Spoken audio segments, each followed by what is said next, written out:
আসসালামু আলাইকুম রহমতুল্লাহি ওবারাকাতু। প্রিয় আলিম ২৬-এর পরীক্ষার্থীরা, তোমাদের সবাইকে আজকের ক্লাসে স্বাগত জানাচ্ছি। আজকে আমরা এই তাহকিক নিয়ে আলোচনা করব। এর প্রথম পর্বে আজকে অর্থ থেকে সিগা ও বহস নির্ণয়। অর্থ থেকে সিগা এবং বহস নির্ণয় করব, কারণ হচ্ছে যে আমরা তো এমনিতেই কোরআন এবং হাদিসের যে অনুবাদটা শিখব, সাথে সাথে কিন্তু শব্দের অর্থটা হয়ে যাবে। তো সেজন্য আমি আজকের ক্লাসে শিখাবো কিভাবে অর্থ থেকে সিগা এবং বহস নির্ণয় করতে পারবে। তো চলো শুরু করা যাক।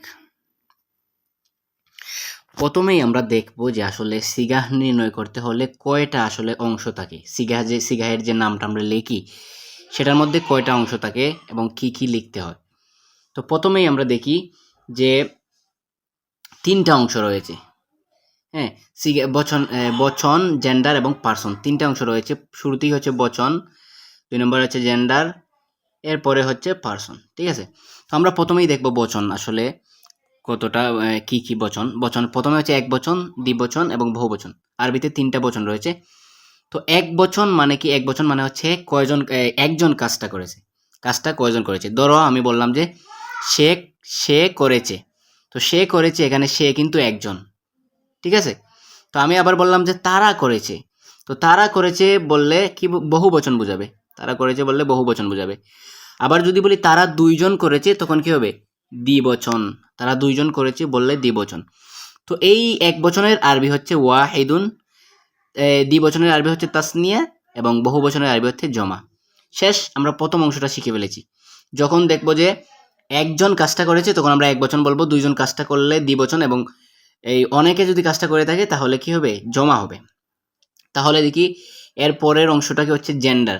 তো জেন্ডার মানে হচ্ছে পুরুষ নাকি মহিলা, সেটাই আর কি। দ্বিতীয় অংশে আমরা লিখবো পুরুষ নাকি মহিলা। তো যদি মহিলা হয় তাহলে হবে মুয়ান্নাস, আর যদি পুরুষ হয় তাহলে হবে মুজাক্কার।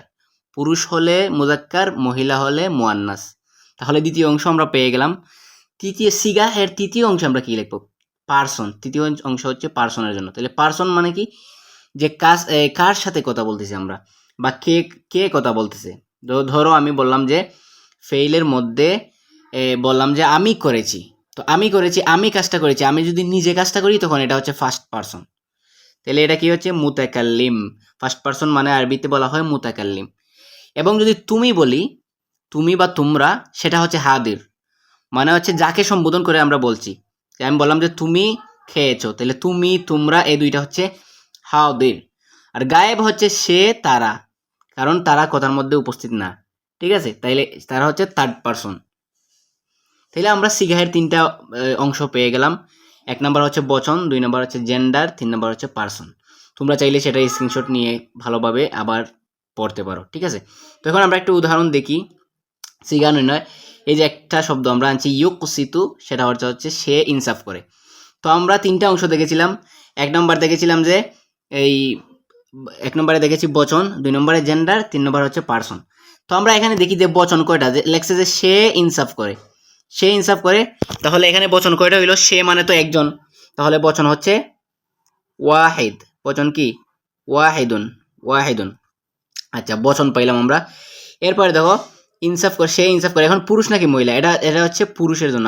আমি পুরুষ লিখতে ভুলে গেছি এখানে, কিন্তু পুরুষ হবে এটা। তাহলে পুরুষের জন্য হলে এটা কি হবে? মুজাক্কার। তোমরা যখন অর্থ পড়বা তখন কিন্তু এটা মুখস্থ করে নিবা যে পুরুষ করলো নাকি মহিলা করলো, মুজাক্কার। আমি আবার অন্য ক্লাসে আবার নিয়ে আসবো যে এই সবগুলার অর্থ না জেনেও কিভাবে সিগা এবং বস নির্ণয় করতে হয়। ঠিক আছে, তো এখন আমরা পুরুষ নাকি মহিলা পাইলাম, এটা মুজাক্কার।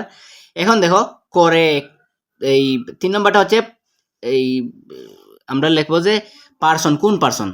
ঠিক আছে, তাহলে সে কোন পার্সন? ফার্স্ট পার্সন নাকি থার্ড পার্সন নাকি সেকেন্ড পার্সন? সেটা হচ্ছে থার্ড পার্সন। তাহলে থার্ড পার্সনের আরবি হচ্ছে গা এবুন। থার্ড পার্সনের আরবি হচ্ছে গা এবুন। আচ্ছা, তাহলে এখন দেখো আমরা প্রথমে পেলাম কি যে ওয়াহিদ। ওয়াহিদ পেলাম কি? বচনটা পেলাম ওয়াহিদ। এরপর পুরুষ নাকি মহিলা, সেটার মধ্যে আমরা পেলাম মুজাক্কার। এরপরে পেলাম যে পার্সনটা হচ্ছে গায়েব। তাহলে এটা কি হইলো? ওয়াহিদ মুজাক্কারে গায়েব। এই ইয়কসিতু শব্দটা হচ্ছে ওয়াহিদ মুজাক্কারে গায়েবের সিগা। আচ্ছা, এরপর আমরা দেখি বহস নির্ণয়। বহস নির্ণয় করতে গেলে আসলে কি কি বিষয় আমাদের দেখতে হবে, যে একটা বহসের নাম লিখতে হলে কি কি দেখতে হয়। শুরুতেই দেখো এই যে বহস লেখার ক্ষেত্রে আমরা দেখবো ফেলটা হে বোধক নাকি না বোধক। একটা হতে পারে যে সে করেছে, আর একটা হতে পারে সে করেনি। ঠিক আছে, তাহলে আমরা এটা দেখবো যে না বোধক নাকি হে বোধক। আচ্ছা 2 নম্বরে দেখো যে অতীত নাকি বর্তমান ভবিষ্যৎকাল কোনটা। ঠিক আছে, আমরা বলতে পারি যে সে করেছে মানে হচ্ছে আগে করেছে, আগে করলে অতীত। আবার দেখো যে আবার বলতে পারি আমি যে সে করে মানে হচ্ছে বর্তমান, আর সে করবে মানে হচ্ছে ভবিষ্যৎ। ঠিক আছে, তো বর্তমান ভবিষ্যতের জন্য আমরা মুজারে বলবো, বর্তমান অথবা ভবিষ্যৎ হলে আমরা মুজারে বলবো, অতীত হলে মাজি, আর অতীত হলে মাজি। আর এখানে দেখো না বোধকের হে বোধকের আরবি হচ্ছে ইসবাত, হে বোধকের আরবি কি ইসবাত, আর না বোধকের আরবি হচ্ছে নফি। এটা উলট পালট হয়ে গেছে। তো তোমরা দেখো আবার নফি হচ্ছে না বোধক, আর ইসবাত হচ্ছে হে বোধক। এরপরে দেখো তৃতীয় অংশে আমরা কি লিখবো, মারুফ নাকি মাজহুল। এটা আর কি বহসের মধ্যে আমরা লিখতে হবে মারুফ নাকি মাজহুল। তাহলে মারুফ কোনটা, যদি বলি সে কাজটা করেছে তাহলে হবে মারুফ, কারণ কি যে কাজটা করেছে সে এখানে উপস্থিত, তাকে উল্লেখ করা আছে।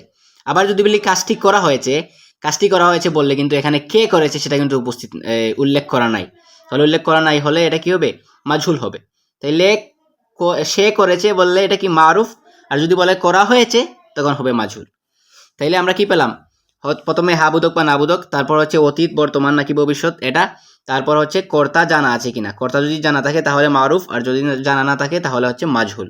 তাহলে আচ্ছা আমরা বহস নির্ণয় করি, এটার বহসগুলো নির্ণয় করি। দেখো বহস ইয়কসিতু সে ইনসাফ করে। এখন এটা কি, প্রথমে আমরা কি বলছিলাম হেবুদক নাকি নাবুদক, এখানে কিন্তু নাবুদক আছে, না শব্দ তো নাই, তাহলে আমরা কি হলো নাবুদক না হলে ইসবাত, তাহলে ইসবাত।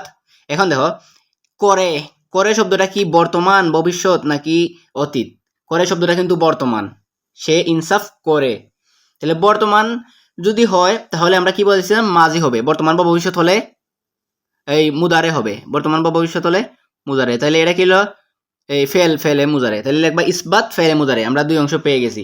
ঠিক আছে, এখন দেখো এই কর্তা উল্লেখ আছে সে কিন্তু এখানে কাজটা ইনসাফ করে কে, সে, তাহলে কর্তা উল্লেখ আছে তখন কি বলবা মারুফ, তাইলে আমরা কি বললাম, এটার বহস কি বললাম, ইসবাত ফেলে মুদারে মারুফ। আচ্ছা, তাইলে মাজি এবং মুজারের জন্য বহস নির্ণয় আমরা শিখেছি এখানে, কিন্তু আমর এবং নহি অর্থাৎ আদেশ এবং নিষেধ সূচক শব্দের জন্য কিন্তু আলাদা বহস নির্ণয় করতে হলে আলাদাভাবে শিখতে হয়। এখানে দেখো যেহেতু আদেশ এবং নিষেধের জন্য হেবুদক বা নাবুদক এটা তোমার বলারই প্রয়োজন নাই। কেন প্রয়োজন নাই, কারণ আদেশ মানেই তো হেবুদক, আর নহি মানেই তো নাবুদক। ঠিক আছে, তাইলে এখানে বহস হবে একটা, 1 নম্বরে হচ্ছে আমরে হাজির মারুফ, 2 নম্বরে হচ্ছে নহি হাজির মারুফ। তাহলে হাদির কেন, হাদির আর গায়েবকে এখানে আলাদা করে দেওয়া হয়েছে, এই জন্য বহসের মধ্যে আমরা হাদির এবং হাদির লিখতে হয়। তাইলে এখানে দেখো আমরা সাধারণত বলি না তুমি করো, তোমরা করো, তো সাধারণত এগুলাই ব্যবহার হয়, এই জন্য শুধু আমি হাদির এটা নিয়ে আসছি, আমরা গায়েব এগুলো বলি নাই। তাহলে বহস আমরেরটা হলে কি বলবা আমরে হাজির মারুফ, আর নহিরটা হলে বলবা নহি হাদির মারুফ। ঠিক আছে, তো এখন দেখি আমরা একটা শব্দ, এই যে আকসিত মানে হচ্ছে তুমি ইনসাফ করো, এটা কি আদেশ না, তাহলে আদেশ হয়েছে আমর, তাহলে আমরে হাদির মারুফ। ঠিক আছে, এরপরে দেখো লা তুকসিত তুমি ইনসাফ করো না, এই যে না শব্দ আছে মানে কি এখানে নিষেধ করা হয়েছে, তাহলে নিষেধ করা হইলে কি হবে নহি হাদির মারুফ, লা তুকসিত তুমি ইনসাফ করো না, এটা কি হবে নহি হাদির মারুফ। ঠিক আছে, এরপরে আমরা দেখি সিগা এবং বহস নির্ণয় করবো এই শব্দটার, সিগা এবং বহস নির্ণয়। লা তাকুলু মানে হচ্ছে তোমরা খেও না, তাইলে সিগা নির্ণয় করতে হলে আমাদের কি কি লাগবে, প্রথমে হচ্ছে বচন, তাইলে তোমরা, এখানে এই তোমরা মানে কি বহু বচন, তোমরা মানে অনেক না, তো অনেক হলে বহু বচন, তো বহু বচন মানে বহু বচনের আরবি কি জমা। এখন দেখি পুরুষ নাকি মহিলা, লা তাকুলু এটা হচ্ছে পুরুষের জন্য, তাহলে পুরুষের জন্য হলে মুজাক্কার, পুরুষের জন্য হলে কি মুজাক্কার। তাইলে আমরা কি পেলাম যে জমা মুজাক্কার, হ্যাঁ লা তাকুলু। এখন দেখো তোমরা আছে, তোমরাটা কি হাদির, তাহলে জমা মুজাক্কারে হাদির, জমা মুজাক্কারে হাদির। এখন দেখো বহস আমরা কি বলছি, যদি আদেশ হয় তাহলে হবে আমরে হাজির মারুফ, এখানে দেখো আদেশ না নিষেধ করা হয়েছে, লা শব্দ আছে যেহেতু না, তাইলে না থাকলে নিষেধ না, তো নিষেধ সূচক শব্দ হওয়ার কারণে এটা কি নহি হাদির মারুফ, নহি হাদির মারুফ। আশা করি তোমরা সকলে বুঝতে পেরেছো। দেখি এরপর, হ্যাঁ এরপরে আমি 4টা শব্দ এনেছি, এই 4টা শব্দ তোমরা নিজেরা করবে, ঠিক আছে? নিজেরা করে কমেন্ট বক্সে তোমরা দিয়ে দিতে পারো, তাহলে আমি দেখবো যে হয়েছে কিনা, ঠিক আছে? আশা করছি যে তোমাদের আজকের ক্লাসের মাধ্যমে তোমাদের অনেক উপকার হবে এবং তোমরা বুঝতে পেরেছো। যদি না বুঝতে পারো আবার টেনে টেনে দেখতে পারো, ঠিক আছে? ইনশাল্লাহ আগামী ক্লাসে অন্যান্য যে বিষয়গুলো রয়েছে তাহকিকের, সেগুলো নিয়ে আলোচনা করব। এবং আমাদের যদি ফেইলের বিষয়টা শেষ হয়ে যায়, তখন আমরা কি করব, এই ইসিমের তাহকিকও কিন্তু করব, ঠিক আছে? তো তোমরা স্ক্রিনশট নিয়ে নিবে, ঠিক আছে? এই যে দুইটা পেজের স্ক্রিনশট নিয়ে তোমরা কি করবা, এই অর্থ থেকে তাহকিক করবা, ঠিক আছে? আজকের জন্য এ পর্যন্তই। আসসালামু আলাইকুম ওয়া রাহমাতুল্লাহ।